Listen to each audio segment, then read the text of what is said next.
Boa noite, queridos e queridas. Tudo na Santa Paz? Boa noite, professor. Boa noite, queridão. Boa Queridos, noite, professor. ô queridão, boa noite. Tudo na paz? Tudo certo. Maravilha. Antes da gente efetivamente dar o pontapé aí na aula, né? Fazer um comentário que já foi adiantado, diga-se de passagem, né? Hoje, meio por final da tarde, né? A direção da faculdade, ela marcou uma reunião com os professores do horário da noite de hoje, né, de todos os cursos, para orientar tanto professores quanto alunos a participação numa live que vai acontecer no YouTube, né? Essa live é um evento, né, que está rolando, né? Me passa a impressão que é uma espécie de um concurso, né, com a apresentação de projetos e que ao final do processo vai ser escolhido lá alguns projetos, aqueles que se destacam, e dentro desses projetos um vai ser premiado e uma das premiações é um valor em dinheiro e a outra é uma viagem ao Porto de Singapura, né? É um evento interessante, é uma oportunidade que é dada, né, para vocês para se integrarem e, ao mesmo tempo, poder utilizar, né, do que vocês vêm evoluindo durante o período aí da faculdade e sabendo, né, vocês, muitos aí trabalham na área portuária, conhecem vários problemas que poderiam ser minimizados e orientados. Então, pode ser uma oportunidade para a apresentação de um projeto, né?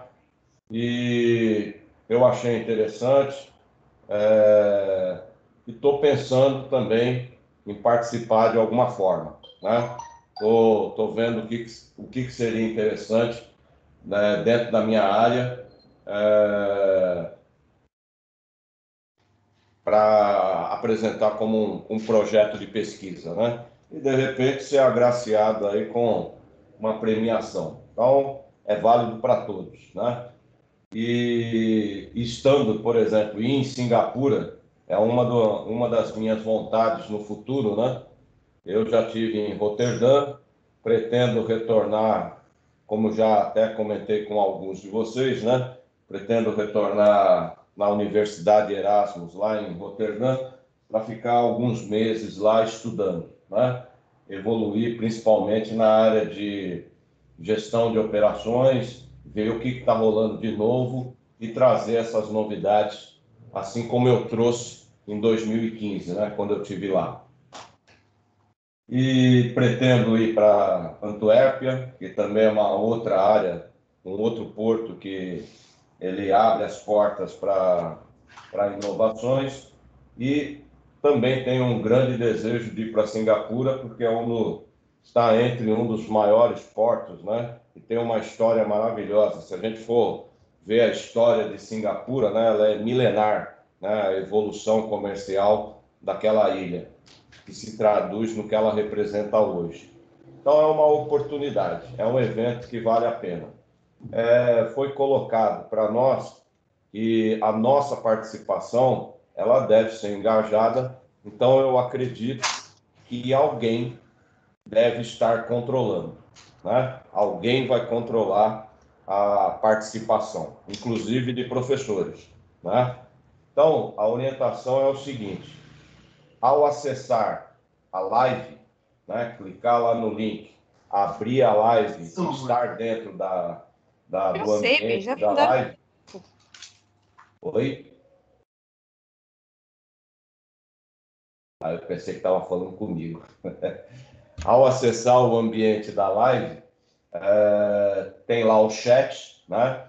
Aí lá no chat, eu e vocês eu vou digitar o meu nome, vou dizer que eu sou professor do curso de gestão portuária.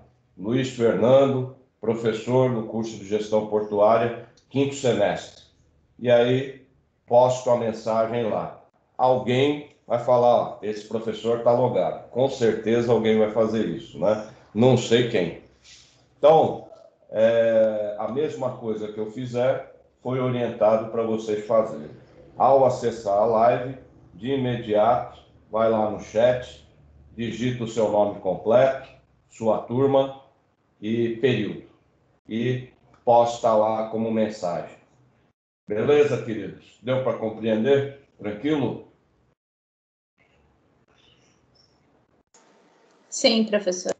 Maravilha, maravilha. Eu vou compartilhar aqui a tela para mostrar, antes de entrar aonde a gente parou na segunda-feira, aqui o Teams.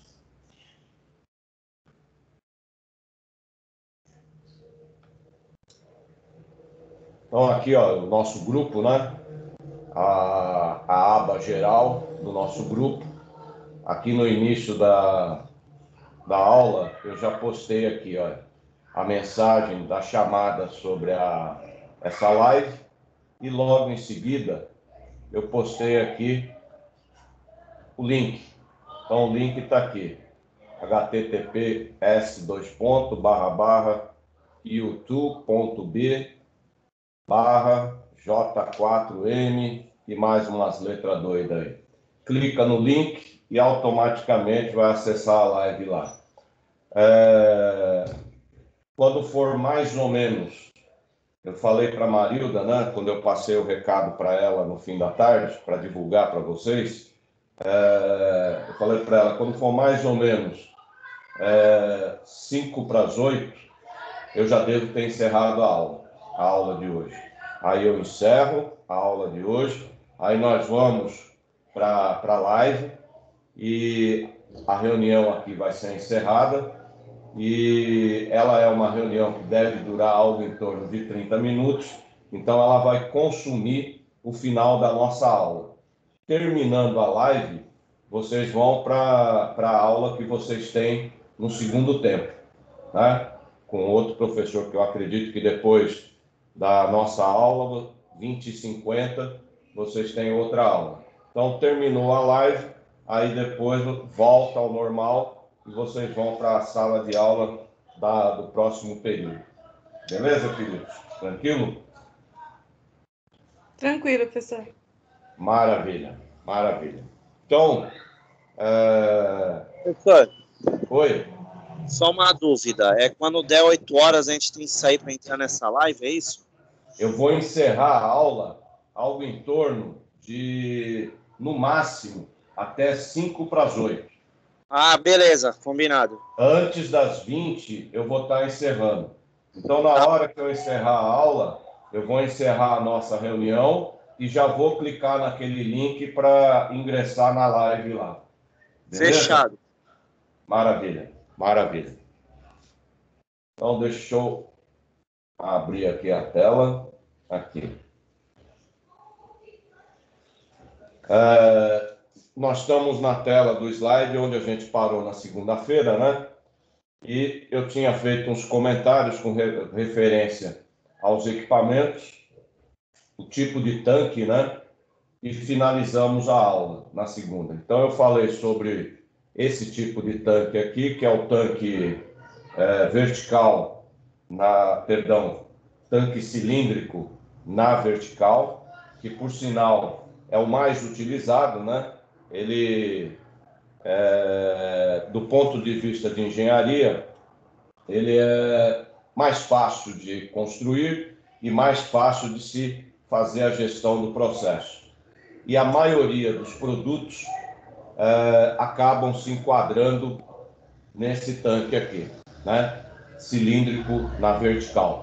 Alguns produtos, como a gente citou, principalmente aqueles produtos que foram comprimidos para mudar a fase de gasoso para líquido, esses produtos, por conta dessa compressão, eles ganham uma certa instabilidade, né?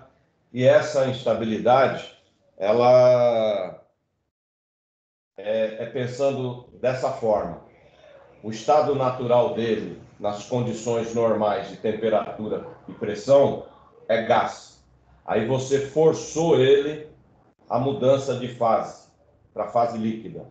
Só que o produto, as moléculas e os átomos que estão ali, eles querem retornar ao estado anterior, que é gasoso. Só que ele está comprimido. E quando ele está comprimido, ele guarda a energia. E, inclusive, a gente até comentou que quando ele guarda a energia para ele, a temperatura do produto ela cai, e cai drasticamente, né? Chegando, por exemplo, aí, como eu falei para vocês, o oxigênio, algo em torno entre -5 e -10 graus negativos. E nitrogênio pode beirar 40 graus negativos. Então, são temperaturas de alto risco. E nessa instabilidade, quando ele quer retornar para o estado gasoso, a energia que ele está lá com ele guardada é uma energia que ele quer liberar. E quando ele libera, é um deslocamento do ar absurdo, é uma explosão com um grande deslocamento de ar e, dependendo do produto, além da explosão, logo em seguida começa o incêndio, né? Então, nos tanques tradicionais, cilíndrico na vertical, esses produtos, eles ficam muito instáveis. E aí a engenharia, estudando, identificou que, para facilitar melhor a gestão desses tipos de materiais, o tanque cilíndrico na horizontal, que é o que está aqui no centro, e aqui à direita, no alto, o esférico, são os que melhor se enquadram para fazer a gestão desse tipo de material e controlar a sua pressão e controlar a sua temperatura. Deu para compreender, queridos? Tranquilo? Relembramos e compreendemos essa parte dos 3 tipos de tanque? De boa? Beleza, professor. Maravilha. Então, vamos dar prosseguimento. Agora, os próximos slides, eles estão relacionados aos equipamentos que a gente encontra num terminal de movimentação de granel líquido. Nós vamos identificar eles e nos familiarizar com eles, né? Então, começando aqui, a gente vai começar a ver primeiro o equipamento bomba. Quando a gente fala bomba, não é bomba característica explosiva. É bomba do verbo bombear, né? Então, é um equipamento que tem por finalidade movimentar um produto do ponto A para o ponto B. Então, ele faz um bombeamento, um arrasto. E aqui é onde a gente identifica as características da bomba e do motor que aciona essa bomba para ela girar, né? Então, na plaquinha da esquerda, né? A plaquinha da esquerda, onde está escrito KSB, eu tenho 3 indicações importantes. A primeira é o Q, que é a vazão em metros cúbicos por hora. A segunda informação é o N. Esse N está relacionado ao número de rotações por minuto que aquela bomba precisa girar para poder dar aquela vazão. E o H, altura volumétrica, ou metros de colunas d'água, que é o que ela é capaz de vencer, é o limite que ela é capaz de vencer. Quando ela atinge aquela altura, passou daquilo, ela não consegue mais bombear. Então, altura de trabalho, o limite da altura de trabalho. Na plaquinha da direita, além de ter essas informações de vazão, rotação e metro de coluna d'água, é inserido também a informação do motor, modelo de motor, número de série, mas principalmente o modelo do motor. Através do modelo do motor, a gente identifica a potência dele e as rotações que ele pode atingir. Tranquilos, queridos? De boa? Tranquilo. Maravilha. Aqui nesse slide é para a gente visualizar agora os tipos de bombas que a gente tem disponível. A bomba mais comum e a mais utilizada é aquela que a gente chama de bomba centrífuga. A bomba centrífuga, nós vamos perceber quando a gente olhar as demais, nós vamos ver que a bomba centrífuga ela tem um selo mecânico, que a gente fala que é um selo aberto, porque esse selo pode se comunicar com o meio. Ele pode, não é que ele vai, ele pode se comunicar com o meio ambiente.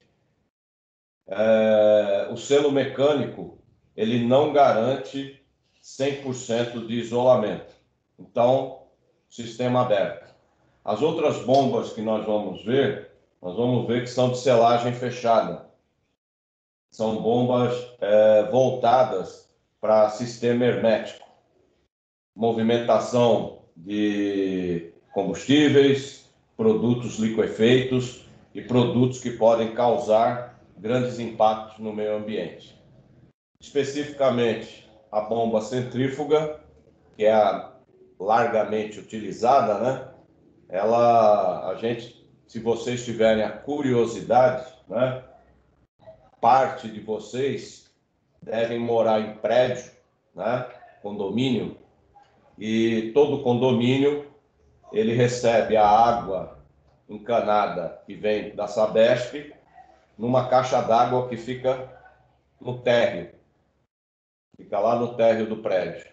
E aí depois, com o auxílio de uma bomba, geralmente centrífuga, essa água é bombeada para a caixa d'água que fica lá no último andar do prédio. E essa caixa d'água, depois, por gravidade, ela distribui para todos os apartamentos do condomínio. Então, quem tiver curiosidade, pode ir lá no condomínio e vai ver vários tamanhos, dependendo do tamanho do bloco, quantos apartamentos tem. Pode ser uma bomba de médio porte, e se for um prédio, por exemplo, de 3 andares, com certeza será uma bomba de pequeno porte. E a tensão acaba variando, né? A tensão não, perdão, o sistema de ligação. Quando a gente trabalha com bomba de pequeno porte, o bifásico funciona normalmente. Mas quando a gente quer trabalhar exigindo uma potência maior de giro do motor e da bomba, aí é obrigado a usar o sistema trifásico para gerar mais potência de giro. E, em alguns casos, prédios, por exemplo, que tem vários blocos, eles chegam a usar bombas de 440 volts, né, para ter mais potência, para poder gerar a rotação, para atingir a rotação, para bombear. E a bomba centrífuga, a característica dela é que ela é um disco. É um disco, como a gente está vendo aqui à esquerda, é um disco que na sua lateral tem paletas, e essas paletas elas são preenchidas, o produto, né, o líquido que vai ser bombeado, ele entra pelo centro do disco, se espalha pelas câmaras que as paletas formam, e pelo giro ele ganha força para que ele saia no alto, e com essa força ele ganha velocidade e pressão. Aqui internamente, na imagem da direita, o disco centrífugo é essa imagem vermelha. Essa imagem azul clara aqui, que está com uma seta verde, é o cano de escape, né? Que seria a boca de descarga da bomba. Tranquilo, queridos? Tranquilo, professor. Maravilha. Aqui é uma outra imagem de uma bomba centrífuga, né? Um corte lateral. Aí a gente tem a oportunidade de verificar aonde está o selo. O selo fica aqui, aonde ocorre o acoplamento, né? O eixo de acoplamento para o motor. Olhando na imagem da direita, o meu mouse está passando em cima do selo. Isso aqui é um anel, né? Ele está parafusado no corpo da bomba. Esse anel, ele pressiona o que a gente chama de gacheta, né? Essa gacheta, ela se ajusta e preenche espaço internamente à bomba para impedir a saída do líquido que está dentro da bomba para fora dela. Agora tem um detalhe. Se eu apertar demais esse disco, a gacheta ela se agarra e trava o mancal da bomba. E aí não bombeia nada. Inclusive, vai ocorrer um grande prejuízo, desde um desgaste do mancal ou até mesmo o travamento e o empenamento dele, né? Então, eu não posso apertar demais esse disco. Só que quando eu não aperto esse disco, o produto ele começa a sair da carcaça. Aí a engenharia, o que a engenharia fez? A engenharia criou uma cortina. E essa cortina, ela tem um princípio de funcionamento semelhante ao que ocorre nos shopping centers. Todos os shopping centers, eles são climatizados, né? Possuem ar-condicionado. Para a empresa manter a temperatura interna do shopping agradável, uma temperatura variando entre 20 a 25 graus, mesmo que o ambiente externo esteja a mais de 40 graus, como é que ela faz na prática para dar o primeiro isolamento? Como é que o shopping faz?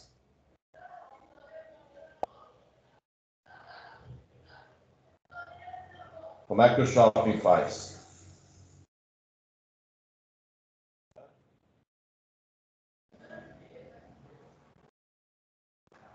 Como é que o shopping faz para dar o isolamento?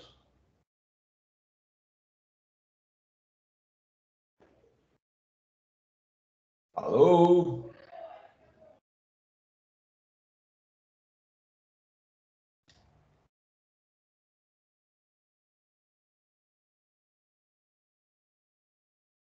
Como é que o shopping faz o isolamento? Ele não fecha as portas do shopping? Sim ou não?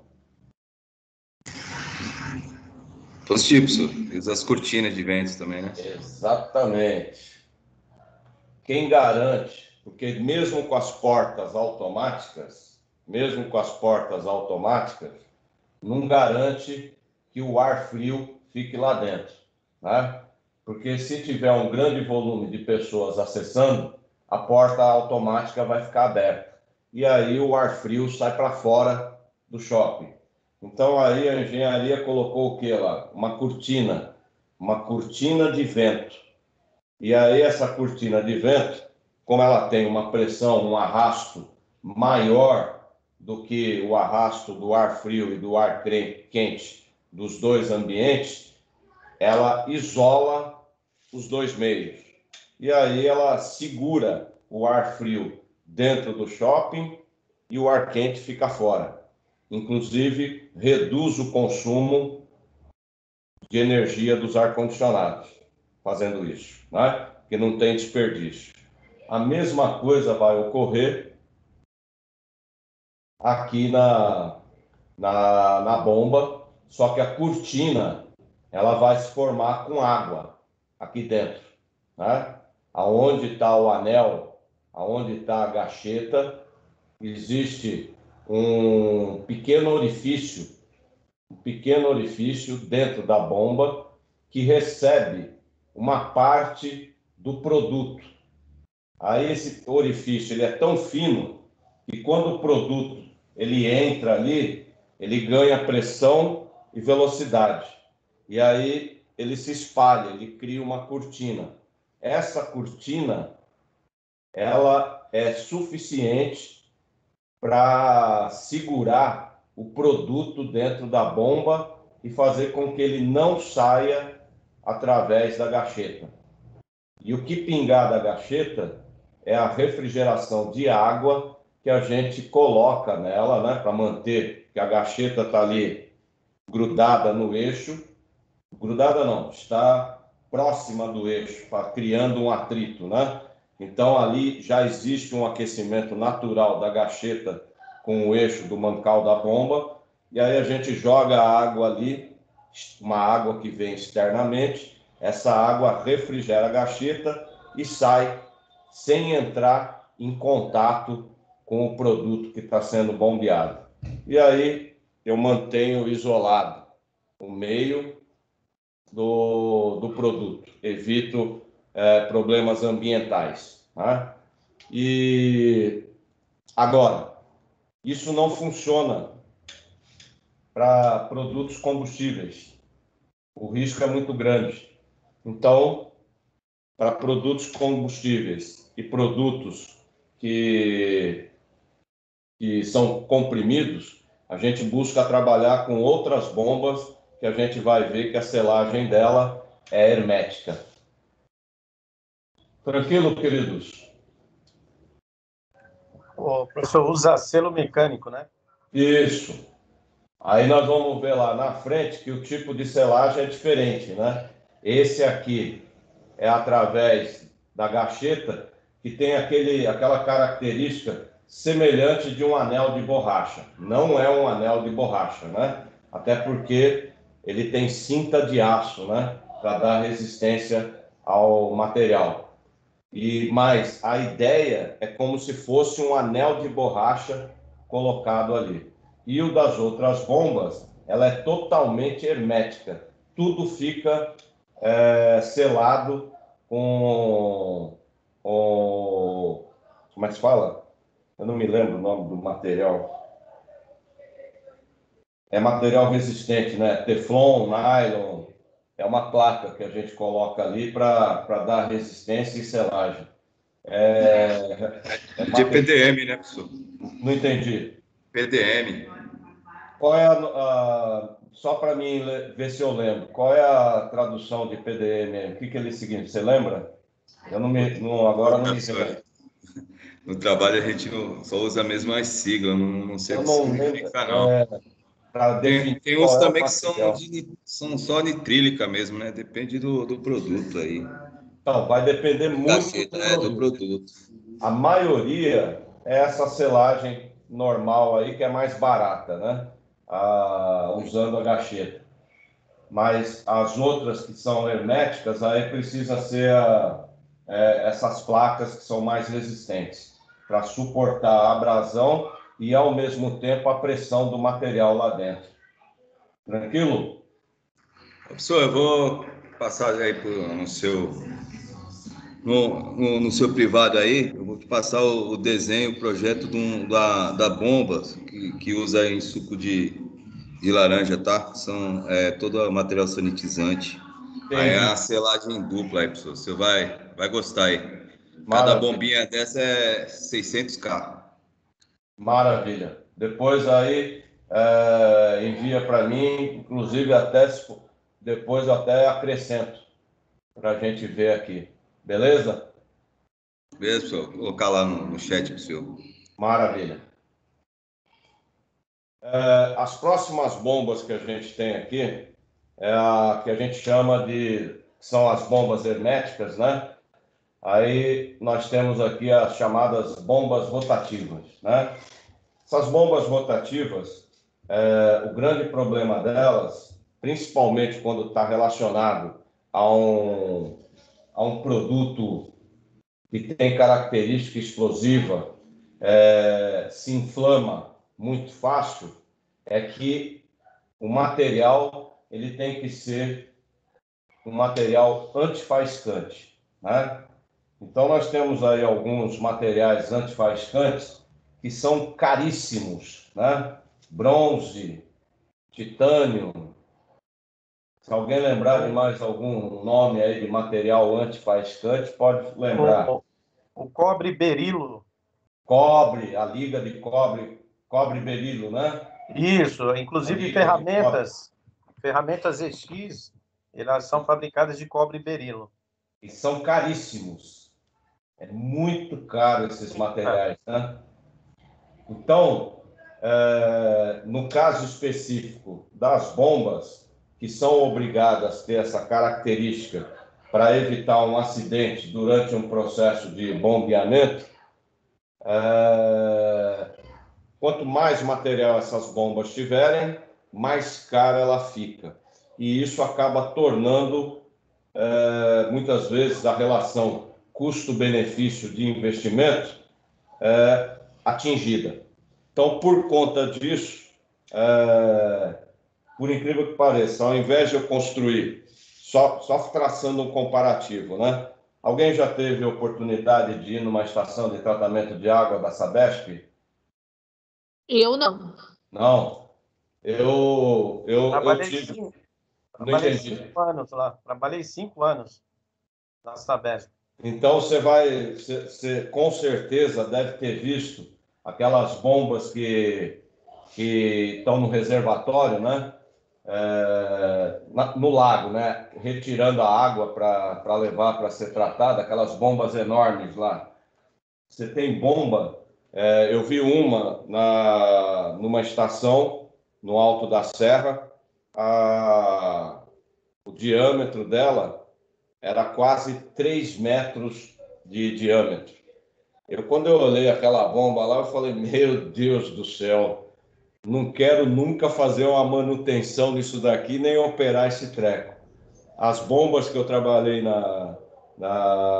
principalmente na Cosipa e na Ultrafértil, o maior diâmetro que eu peguei foi 1 metro, não chegava a 1,5 metro. Bombas menores, né? Mais fácil de você içar e fazer manutenção. E essas bombas são todas centrífugas, né? Essas que estão ali no leito da lagoa, são gigantescas e são de ferro fundido e aço, né? Material mais barato. Então, traçando esse paralelo com por exemplo, o terminal de São Sebastião da Petrobras, o TEBAR. O TEBAR está localizado lá em São Sebastião, única e exclusivamente por causa do porto, né? Os grandes petroleiros não conseguem entrar no Porto de Santos, então a Petrobras se instalou lá em São Sebastião, porque tem profundidade para receber esses navios de grande porte.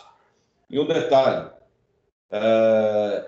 maior parte desse produto ela é bombeado aqui para Cubatão.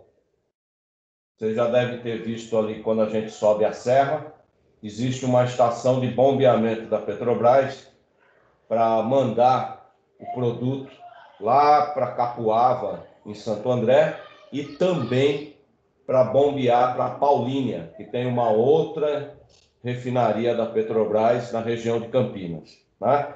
E esse produto está saindo lá de São Sebastião. A Petrobras ela tem várias estações de recalques durante o trajeto todinho da Rio Santos, inclusive em Cubatão, aonde está a refinaria de Cubatão. Essas estações elas trabalham com bombas de pequeno porte. Por quê? Saiu mais barato para a Petrobras colocar bomba de pequeno porte do que colocar uma bomba de grande porte para manter a pressão do sistema, inclusive para subir a serra. se vocês tiverem a oportunidade, numa viagem para a região lá do litoral norte, pela Rio Santos, vocês vão observar alguns pontos da Petrobras. E a estação de recalque, ela está ali entre... como é que é o nome daquela... Entre a praia São Lourenço, né? São Lourenço é ali onde tem aquele condomínio fechado, né? Lá em Riviera de São Lourenço. Entre a Riviera de São Lourenço e Boracéia, praia de Boracéia, no meio tem lá uma estação de recalque. Inclusive, ela fica destacada porque naquele local tem um sobe e desce, parece um tobogã. Eu adorava fazer aquele tobogã de moto. Você sobe, ganha velocidade, dá um salto e logo em seguida vem um descidão. A moto atingia a velocidade plena dela lá e aí era um estilingue. Bem na frente daquele tobogã ali tem a estação de recalque. Então, ela mantém pequenas bombas de menor porte, porque saiu mais barato, para fazer aquilo que a gente chama de booster. Já ouviram falar da palavra booster?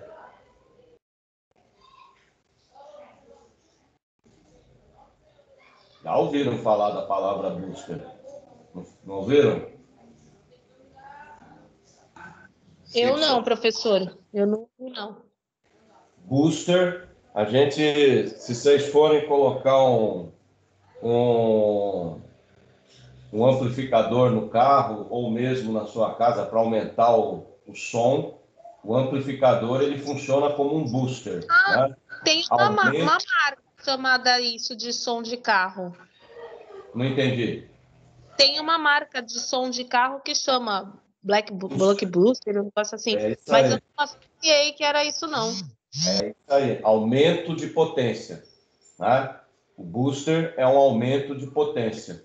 No caso nosso aqui, os boosters que a Petrobras coloca, ele tem a finalidade do seguinte: lá no Tebar, a Petrobras tem a estação de bombeamento principal, descarregou o produto do navio, ela começa a bombear esse produto para as diversas refinarias do estado de São Paulo, Cubatão, Capuava, Paulínia, principalmente. E aí, a bomba lá, o conjunto de bombas, né, porque é mais de uma bomba, ela atinge a pressão de trabalho. Eu não saberia dizer qual é a pressão, mas deve ser maior do que, por exemplo, 5 quilos por centímetro ao quadrado, que é para dar velocidade ao vaso. E aí começa o deslocamento do material. Só que a distância entre São Sebastião e Cubatão, que é o primeiro ponto onde tem a refinaria da Petrobras, é algo em torno de 150 quilômetros. Nesses 150 quilômetros, o produto ele começa a perder velocidade. E quando a gente fala que ele perde velocidade, ele está perdendo pressão de bombeamento. Então, num determinado momento, pode ocorrer do produto parar de se deslocar, e aí, como é um produto altamente viscoso, ele pode, inclusive, entupir a tubulação. E aí vai causar um estrago enorme. Para evitar isso aí, o que a Petrobras faz? E que várias empresas fazem, né? Eu já trabalhei com booster, inclusive, na própria COSIP. A gente coloca em trechos, em determinados trechos, coloca um outro conjunto de bombas que vai ter a função de receber esse produto que está perdendo velocidade e novamente imputar a ele potência para ele se deslocar. Significa que a gente está aumentando novamente a pressão do sistema, que é para manter o líquido fluindo, para manter o líquido sendo movimentado. Então, a Petrobras, ao invés de investir em bombas de grande porte, que o custo era muito caro por causa da característica do material antifaiscante, ela optou em trabalhar com bombas menores e criou os boosters para permitir que o investimento ficasse mais barato. Deu para compreender, queridos? Tranquilo? Sim, professor. Maravilha. Então, seguindo aqui, aqui nós estamos vendo o primeiro tipo de bomba hermética, né? É uma bomba de engrenagem. Então, nós vemos aí que ela pode assumir diversas características. Ó, aqui do lado direito abaixo é uma engrenagem com 2 dentes. Então, eu tenho 2 engrenagens, cada uma com 2 dentes, trabalhando aqui. A outra aqui, deixa eu ver quantos dentes tem essa. 1, 2, 3, 4, 5, 6, 7, 8, 9, 10. 10 dentes. Essa daqui tem mais de 20 dentes, a do centro. E a da esquerda, 3 dentes. Agora, o que a gente tem que observar? Olhando aqui a da esquerda, que está mais claro essa visualização, perceba que as engrenagens, ela entra em contato com a carcaça da bomba. Tá vendo? Na parte baixa aqui, existe um contato da engrenagem com a carcaça. E, ao mesmo tempo, existe um contato entre as engrenagens. E tem um objetivo isso. Se vocês observarem, está criando câmaras, né? Câmaras. Então, essa primeira câmara aqui, a rosinha mais clara, é a câmara de entrada, é a maior. Então, entra um volume do produto nessa câmara maior, as engrenagens estão rodando, à medida que elas rodam, ela diminui a câmara. Na hora que ela diminui a câmara, o produto ele sofre uma pequena compressão. E essa compressão, ela tem um aumento de pressão. Esse aumento de pressão tem por objetivo acelerar a saída do produto da descarga da bomba. É diferente do processo da bomba centrífuga. Então, eu tenho 2 câmaras aqui lateralmente, né?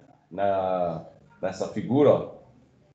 Perceba que na câmara da direita, a engrenagem está tocando a carcaça embaixo e em cima, mantendo a câmara selada, que é para comprimir, dar pressão e essa pressão poder gerar velocidade para o material. E quando a engrenagem vira e abre, o produto sai em velocidade pela descarga da bomba. Por conta dessa característica dos materiais terem um contato, né, um atrito, o material ele tem que ser antifaiscante, para evitar que esse atrito gere uma faísca e crie uma ignição no produto. Tranquilo, queridos? De boa? Beleza, professor. Maravilha. Tranquilo, professor. Maravilha. Nesse outro slide aqui, a figura da direita é uma bomba a pistão e a figura da esquerda é uma bomba com parafuso de rosca sem fim. Quando a gente fala parafuso de rosca sem fim, a gente quer dizer que ele se movimenta no próprio eixo. Então, do ponto de vista, o parafuso ele não muda de posição. Ele não está rosqueando, nem abrindo e nem fechando nada.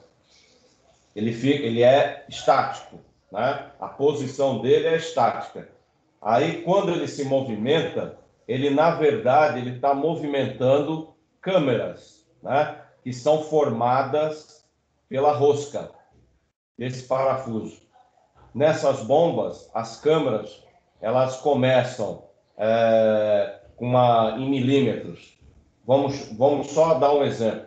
Digamos que começa com uma entrada de 10 milímetros e à medida que a rosca vai indo para o centro do parafuso, ela vai diminuindo gradativamente. 10, 9, 8, 7, 6, vai diminuindo o seu tamanho e como o parafuso está rodando em velocidade, essa velocidade associada a essa diminuição da espessura da rosca do parafuso cria uma câmara que dá pressão ao produto e, dando pressão ao produto, gera velocidade a ele. Na hora que gera velocidade a ele, o produto, quando atingir aqui o centro do eixo do parafuso de rosca sem fim, ele sai em velocidade, ele ganhou pressão, e aí ele é bombeado. Tranquilo nessa bomba da esquerda? De boa?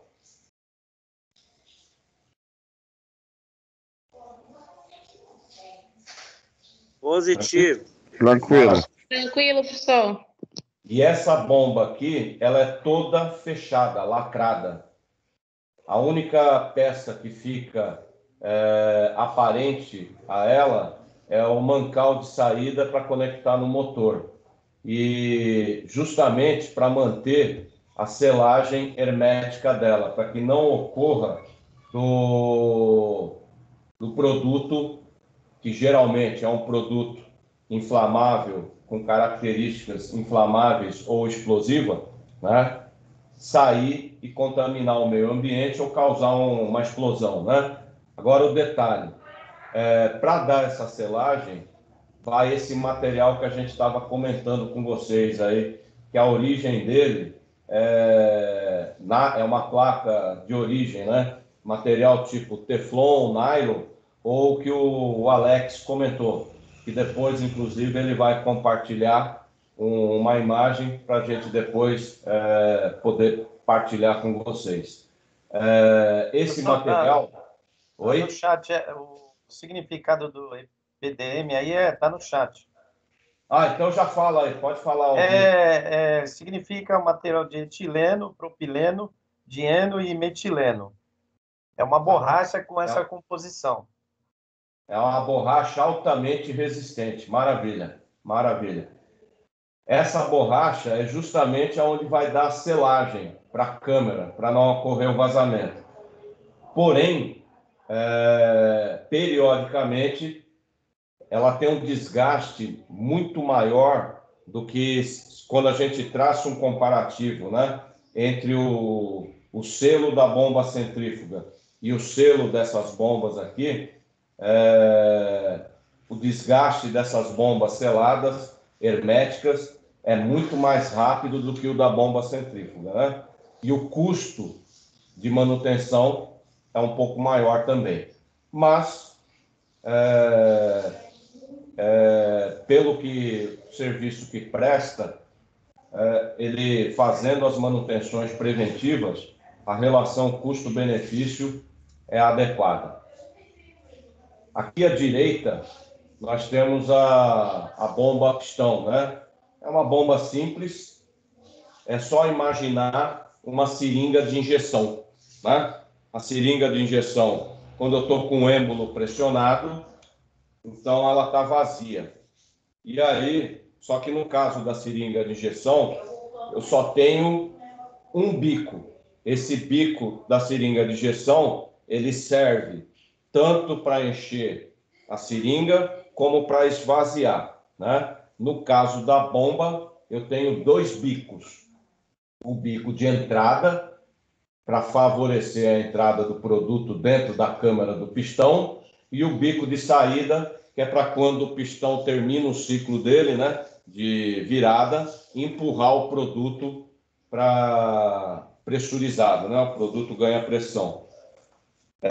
Esse tipo de bomba, né, a gente vê bastante se vocês forem em posto de gasolina e oficina mecânica, vocês vão ver a bomba pistão, que é o compressor, né? O compressor de ar comprimido. O compressor de ar comprimido, ele trabalha nesse formato aí. Tranquilo, queridos?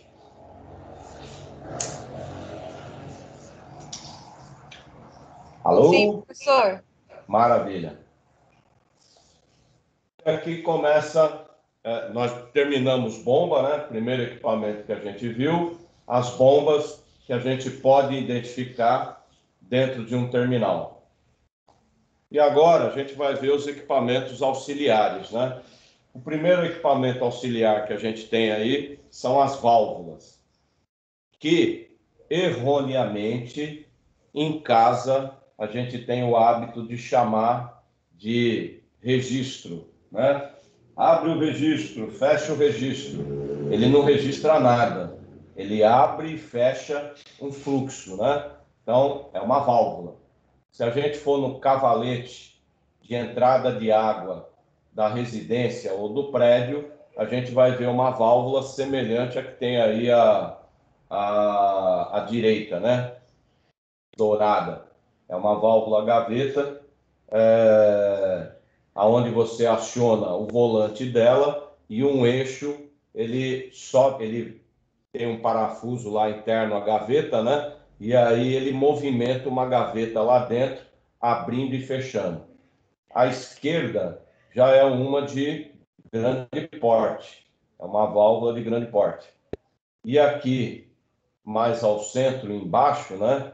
A gente vê um outro tipo de gaveta, né? Quando ele sai para fora aqui, ó. É como se funcionasse como uma comporta, né? Essa gaveta aqui. Tranquilo, queridos? Tranquilo, professor. Tranquilo. Aí vem aqui o segundo tipo de válvula. A gente chama de válvula de 2 vias ou de 3 vias, né? A da esquerda, 2 vias, entrada e saída. Ela trabalha ou com um globo que tem um orifício ou com uma simples gavetinha que a gente chama de lingueta, né? Que se move internamente. Pode ser um globo ou pode ser uma linguetinha. Na hora que você mexe a chave, você muda a posição daquela chavetinha. A de 3 vias é mais claro isso. A de 3 vias eu tenho, quando a chave, vocês estão vendo que a chave está nessa posição aqui, pegando a entrada aqui e a saída. Então, a chave nessa posição, ela tem um fluxo.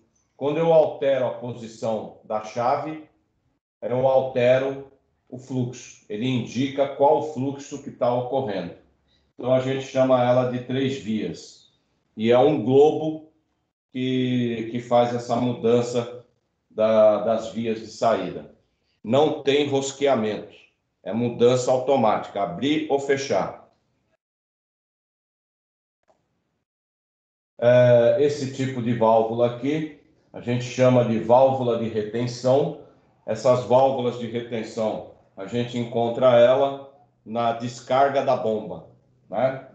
Essa daqui é a válvula de retenção que a gente põe na saída da bomba, logo depois dela. Para garantir, eu lembro que eu comentei com vocês, né? Que a bomba, para ela funcionar, ela tem que estar cheia com o líquido. Se não tiver líquido dentro dela, ela fica girando em vazio, ela não bombeia nada.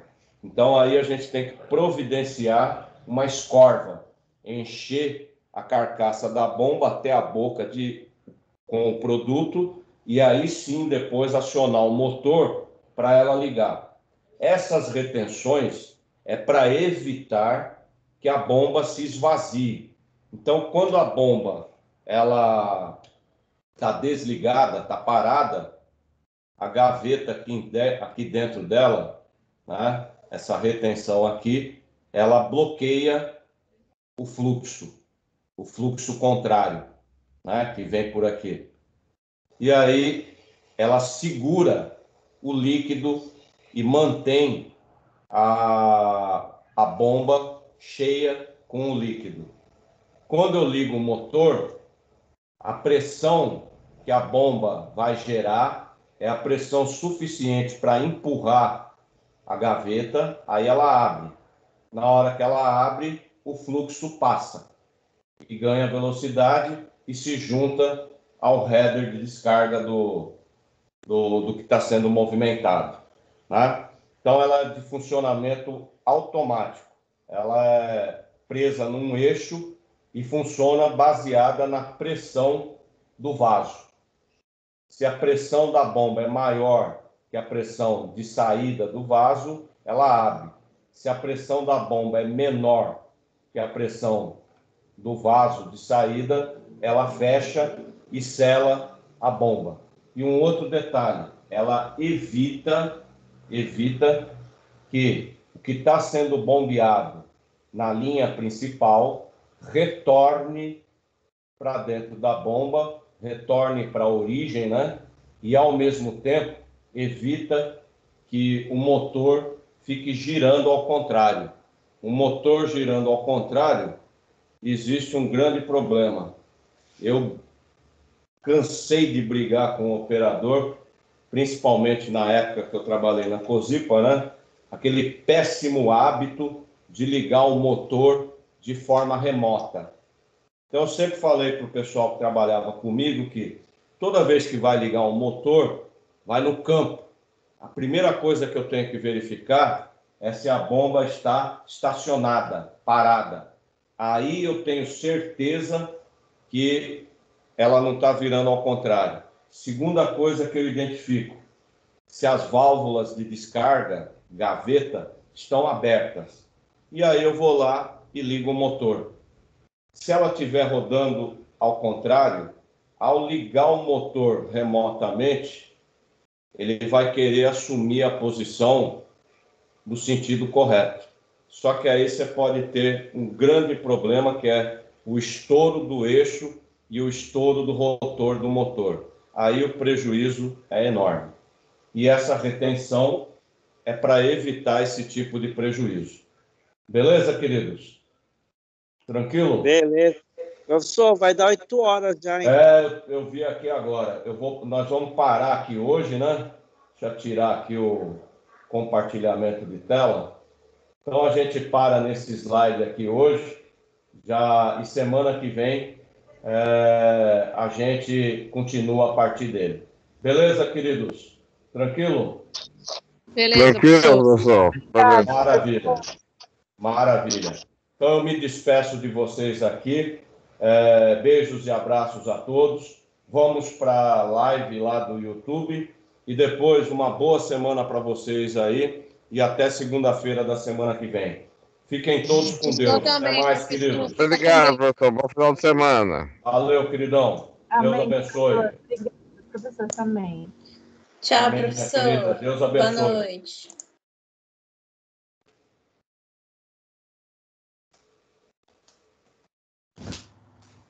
Boa noite, professor. Tchau, meu anjo. Vai com Deus. Boa semana para você. Deus te abençoe. Boa noite, professor. Valeu, queridão. Deus abençoe. O link tá onde mesmo da live? Na entrada do grupo, aqui do grupo da disciplina, tem o link. E a Marilda também encaminhou no WhatsApp para vocês. Fechou. Valeu. Boa noite. Valeu, queridão. Até mais.